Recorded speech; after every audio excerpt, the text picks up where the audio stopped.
সূর্য সন্ত্রাসী ইরার সামনে দীপাকে ভালোবেসে কাছে টেনে নিয়ে ইরাকে উচিত শিক্ষা দিল। হ্যাঁ বন্ধুরা, আমরা এমনটাই দেখতে পাবো অনুরাগের ছোঁয়া ধারাবাহিকের আগামী পর্বগুলোতে। দ্বিতীয় লিস্ট বেরিয়ে যায়, কিন্তু তাতেও দীপার নাম থাকে না। তখন দীপা একেবারে ভেঙে পড়ে। এরপর সোনারূপা দীপাকে ফোন করে জিজ্ঞেস করে, মা তুমি কি পাস করেছো? তখন দীপা বলে, না মা, আমি পাস করতে পারিনি। আর ঠিক তখনই সূর্য বলে, দীপা তুমি আমার সঙ্গে এসো। সূর্যের মুখে দীপা ডাকটি শুনে সোনারূপা খুব খুশি হয়ে যায়। সোনারূপা বলে, আমাদের বাবা আমাদের মাকে চিনতে পেরেছে, এবার আমাদেরও চিনতে পারবে। এই বলে তারা আনন্দে আত্মহারা হয়ে যায়। অপরদিকে সূর্য দীপাকে হাত ধরে টেনে নিয়ে আসে প্রফেসরের রুমে আর বলে যে তৃতীয় লিস্ট আজকেই বের করুন, তা না হলে ক্লাস শুরু হয়ে গেলে দীপার অসুবিধা হবে। এরপর দীপা হঠাৎই সেখানে ইরাকে দেখে চমকে যায়। দীপা বলে, তুমি এখানে কেন? তুমি চলে যাও এক্ষুনি।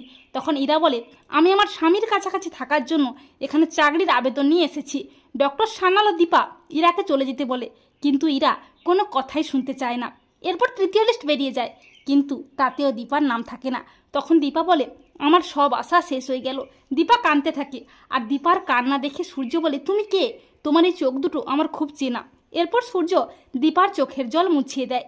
আর দীপার লিস্টে নাম না থাকায় ইরা তো খুব খুশি হয়ে যায়। কিন্তু কিছুক্ষণ পরে কলেজের স্যার এসে আরও একটা লিস্ট টাঙিয়ে দেয়, আর তাতে দীপার নাম থাকে। দীপা তো খুব খুশি হয়ে যায়, আর সূর্য খুব খুশি হয়ে যায়। এরপর দীপা পড়ে যেতে লাগলে সূর্য ইরার সামনেই দীপাকে ভালোবেসে কাছে টেনে নেয়। তখন ইরার থোঁতা মুখটা একেবারে ভোঁতা হয়ে যায়।